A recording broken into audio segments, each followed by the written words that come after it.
Arrow, what's up, brother? Man, I'll tell you what. I think I just had a one of those moments where what is it? What was the movie about? Volume 11, a Spinal Tap moment. Oh, Spinal Tap. It goes to 11, baby.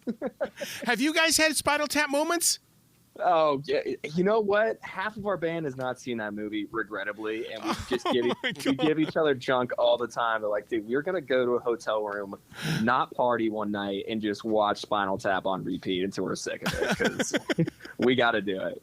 It's so funny that I've talked with some of the biggest names from Alice Cooper on, and we've talked about Spinal Tap moments where just something just goes wrong, and listeners will never know that this is our third attempt at this. Third time's the charm. So when we have deaf Anders, I'm going to say that I was deaf. I didn't hear anything from you at all. Perfect. So you have to act like that you've not heard any of these questions, okay? You got it, man. Okay, I've compared your song to Train, and because I've been with Train, I played Train. I think that you guys are on the brink of something that's really going to be extremely big, and that's my 44 years of radio broadcasting talking. I'm not joking around with you. It's not because I know you. You have a song here that is going to go on, and you said something about going to Spotify.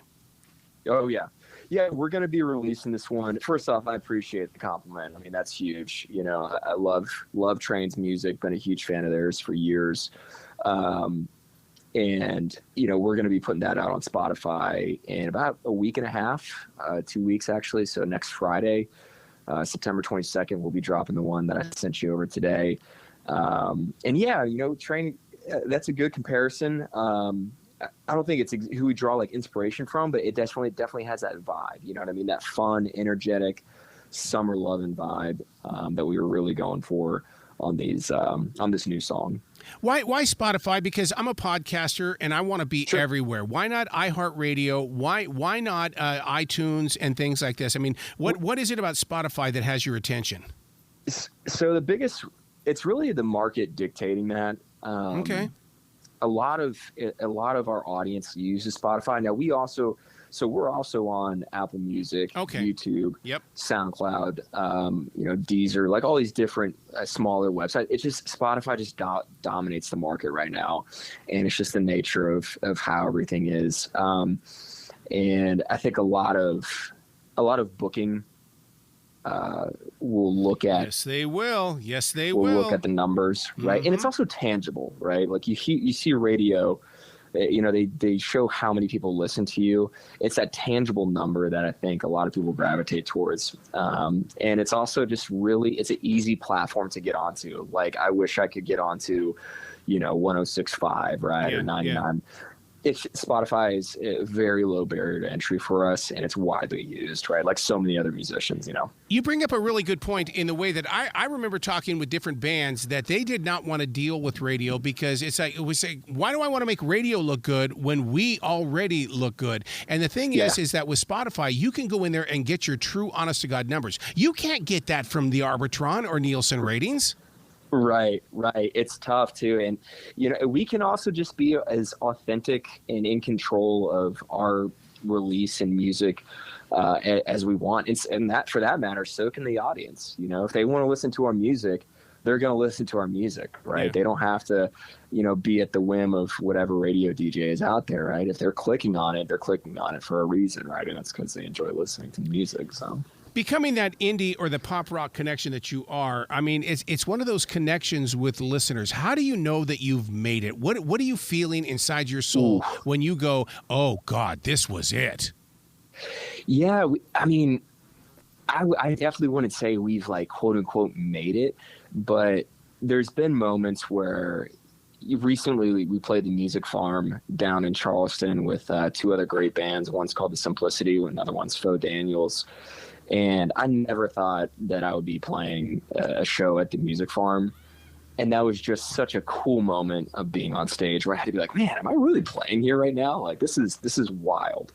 So whenever you get into those spaces for us, that you always thought of as a teenager, that it would be like, oh, that'd be a cool place to play. And then you do it. Those are the moments for me right now. And I think for a lot of us as a band where it's like, oh, wow, this is the coolest thing in the world, right? And I'm glad to be in that space because everything is still very new, right, and happening very organically, right. And I hopefully will never get to a point where, or hopefully none of us get to a point where we just take it for granted, and that every show that we do in that live sense brings us as much joy, as doing it the first time as, whenever the last time we do it is, How important is the name of a band? Oh, I would say probably top two things. The name and the music are pretty important. Good question. What do you ask? Yeah, only because as an author that's been published, I could not stand where Barnes and Noble put my book inside their store, and so with a band like Def Andrews, where do you fit on that shelf? Oh man, I mean we're. That's a good question. Time will tell, right? The audience will know, right? The audience is going to dictate that. I would love to think at the, dead center in front of everybody else, but that's where I would love to be. And that's where I hope the audience places us. But I have no idea, honestly. That's a good question though. Never been asked that before. So that's a good one. You being from Charlotte, this is Avett Brother country. Did they inspire you? Avett Brothers. Yeah. Yeah, they're great. Their energy is awesome. Yeah. I would say our lead singer, Nick, he's a huge Avett Brothers fan. I wish he was on the podcast with us right now, but loves the Avett Brothers. I want to go out to one of their, I think it's like a New Year's Eve show that they put on that's just absolutely nuts. I got to make it out to one. So, yeah, I mean, we definitely have that kind of fun energy about us that they bring. Definitely less folky, but it's still cool to be in the same area as them. Yeah, for but sure. Is there really a difference between your style and their style only in the way that you're still talking about everyday life? You're still bringing in that personal experience. It just has kind of a different musical instrument. Yeah, no, that is a great observation. The content be interchangeable for sure. I think just the separation of like musical instruments, like you said, is the one thing that is just a little bit different, right? I mean, we're doing a lot more, some synthesizer stuff, a lot more, crunchy guitars going on, a little bit more layering, and they've got some great stuff with the acoustic guitars and, whatever folk instruments they're rocking on when they're recording, right? So, but yeah, it's a great call out. Making those videos, is it still really important to be on YouTube? Oh man! Or are we going to go Instagram? Let's YouTube versus Instagram. So two different methods of delivery. Okay. I think YouTube is great for that long format, music video style of delivery, and it's a great place to put a really long format like art. And when I say long format, I'm talking like 3.5, 4 minutes. Yep. The TikTok and the Instagram is that like quick hit, dopamine, serotonin bumping, those little hits, that let you know you're still there. Right. But yeah, I think creating good quality content that connects you with your fans, right? Creating a little teaser video or a lyric video is always great to push out there, and it builds that connection a little bit more with the fans. So I don't think YouTube, Instagram, even TikTok is going anywhere. So. Why Saturn? Why Saturn on that first collection of music? Oh, Saturday on Saturn? Yeah. Everybody's going to Mars right now, dude. Come on. Great song. So that song musically was orchestrated by our drummer, funny enough. Yeah, Braedon. Yeah, he's kind of a jack of all trades, right? We all pitched in, Kingsley, myself, Ross, and Nick. The phrase Saturday on Saturn I thought of because at that time I was really in kind of a weird place, right? And I was like, I was constantly trying to escape my brain. You know what I mean? I felt kind of trapped by it. I just wanted to get out. And I was like, man, I would love to go anywhere. Like, I would just love to spend a weekend as far away from this planet as I could be. And Saturn was the first thing that popped into my head. I was like, dude, what if I spent a Saturday on Saturday? And the alliteration was great. I loved it. And I was like, dude, let's freaking make a song about this. So when a song comes to you, I mean, my last book came to me at South Park Mall. And I was walking up there by the fountain, and all of a sudden I went, John Lennon. And I go, what the hell would John Lennon be in my heart? Does a song hit you the same way? Totally. Myself and Nick and Kingsley, really all members of the band when we're writing, right? I'll give you an example. Calm Collected off Saturday on Saturn. Kingsley and I sat down and we wrote that song together, at least the majority of it, in about 3 days, right? And I think for all of us, when you latch on to an idea, it just hits you like a tidal wave. And you almost don't want to stop writing. You know what I mean? Like you have so much, it all just starts clicking together. I don't know what it is. Maybe it's the chakras aligning. Maybe, Mercury's in retrograde and it's unlocking some sacred, artistic ability. But when a song comes together inside of the soul, it's really nice to just be able to get that all out. And it doesn't mean it's perfect, though, which I want to clarify. Like, I've written lyrics before, looking back, I'm like, oh, God, like, how cheesy is that? But that's why we all have each other, myself and Nick do a great job of balancing out, like, lyrical writing. Nick will write some beautiful lyrics, and maybe one of them's not that great, right? And I might come in with stuff that I think is awesome, and Nick's like, hey, why don't you try and, not write it like this, and let's give it a different spin. But at its core, definitely when it hits, it really flows, and it's a beautiful process to be a part of. And whether it's a song I've written or whether a song it's Ross or Nick or Kingsley or Braedon's put together, we're all here to kind of support each other's vision for where a song can go. So how much love and trust do you put in that engineer? Only because when my last one, he goes, no, I'm not liking that lyric, and I'm not liking that harmony. You need to trust me. Do you put yourself in that same position as well, where you've got to love that engineer? Totally. We record with a guy down in Charleston named Matt Zuttel. Our next two singles, our last album included, was all recorded down there. And we love the idea of collaborating with him. And, if he's like, hey, let's try a mic for Nick's voice, right? Let's try a different mic for Nick's voice, or let's try a different effect here versus what we originally had going in. We'll listen to it, and majority of the time we're going to be on board with it, right? Like, we love that outside perspective, and I don't think anybody tries to gatekeep, like, the possibilities of the song. I'm sure you know who Rick Rubin is, right? He's got this, like, absolutely. Like, he talks about one of the biggest things getting in the way of a great song is, like, an individual's vision, right? It's important to have a vision, right? But if you're ignoring the collaboration and the ideas to flow into that vision, then you're going to miss out on some really great opportunities for what could be, You talk about Charleston. Come on now. A lot of people around the country don't realize we're talking about Hootie and the Blowfish, Darius Rucker, Edwin McCain. Yeah. I mean, my God. I mean, that is the soul of so much of the South. Yeah, those are just the hit. Those are the big guys that came out of that city. There's a ton of great, like, indie bands that live in Charleston. I mean, we just played with two.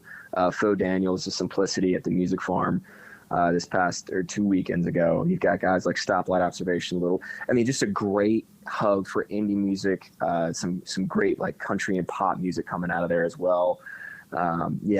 People think of it more as like that old South, white picket fence and all that stuff, but there's just a beautiful music scene down there that's just thriving, vibrant, and welcoming for all types of musicians. Is there something in our soil here in the Carolinas? Because, dig in and find out how many of these bands have been inspired by the bands and the songwriters. I mean, look at Arthur Smith. My God. Oh, yeah. Oh, that man inspired country music. Yeah.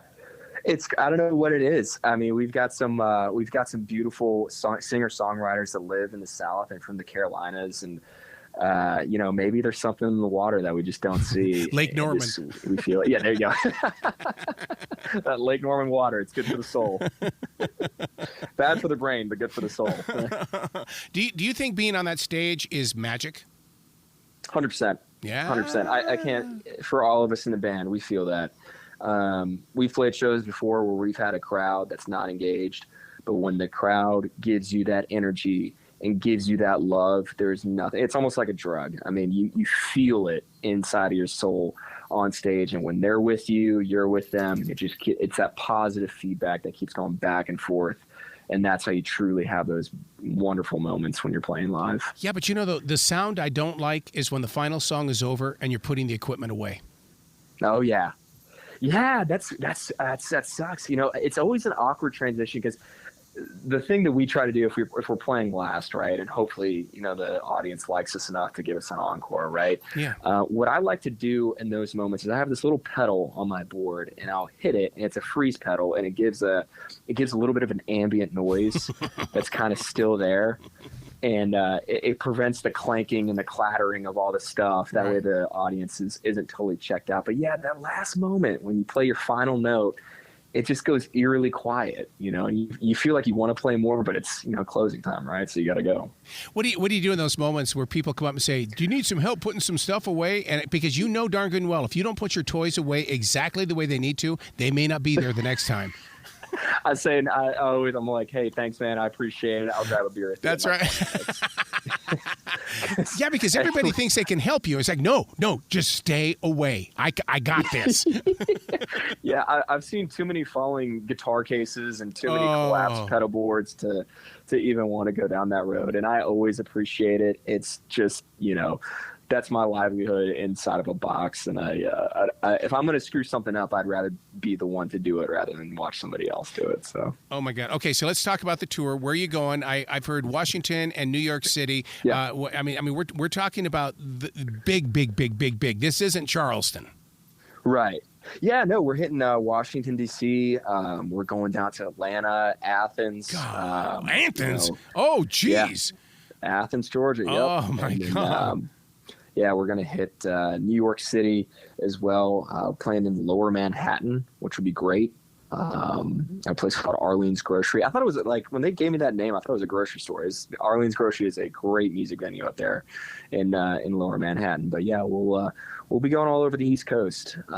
Still trying to add a few more dates on there as well. So we'll be hitting it hard though over the next 2 months. We have live music at Harris Teeter on Thursday nights. Why the hell haven't you been on our stage? I feel, it's a great question. I feel like our genre of music might blow out the customers a little too hard. But we need you to sell some beer, dude. Okay. There we go, man. I would love to. All right. What's the website? Where can people find out about what's going on and buy merchandise? Yeah, deafandrews.com. We've got all of our social media links on there, merchandise links. You can also follow us on Spotify, Apple Music. Pretty much anywhere you stream music will be there, Deaf Andrews again. And yeah, that'll be our main sources of contact for everyone. All right, the girl I've seen you with recently, when you get married, can I be the DJ? Absolutely. Because, we were the DJ at an Avett Brothers performance. Oh, that is too cool, man. Oh, that my God. Awesome. And when I talked to them about that, they totally remembered every bit of it, how they would take a break and the DJ would come on. There you go. That's awesome.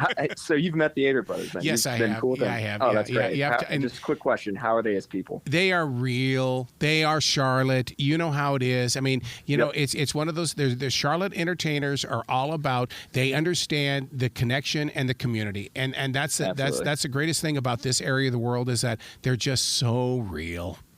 Awesome. Glad to hear it. Oh, my God. Hey, thanks for your patience on going through this crap that we did. I've never done 3 interviews, and I hope to God none of the questions were ever the same. Oh, no, it's all good. I mean, even if they were the same, man, I could do that. I love talking with you. I love talking with people in general, so I'm great, man. We got to do it again, okay? Yeah, for sure. All right, man. I'll check you later, CT. You be brilliant, okay? Thanks, man. You too. All right, bye, guy.